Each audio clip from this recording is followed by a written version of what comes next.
ঋণ শোধে হলো মুক্তি। আরে ওটা দিশা না? হ্যাঁ ওটা তো দিশাই।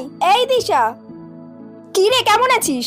আমি ভালো আছি রে, তুই কেমন আছিস? তোর সাথে অনেকদিন পর দেখা হলো, প্রায় 6 মাস তো হবেই। শোন না, আমি তো তোর সঙ্গে দেখা করতে এসেছিলাম। আমার সঙ্গে দেখা করতে যাচ্ছিলি? কিন্তু কেন?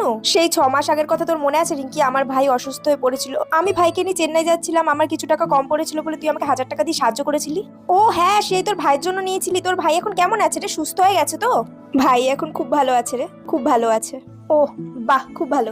এই নে তো টাকাটা ধর। আরে এতদিন পর দেখা হলো, এখন টাকার কথা রাখ না। এই টাকাটা তুই না নিলে আমি শান্তি পাবো না রে। আচ্ছা ঠিক আছে, দে।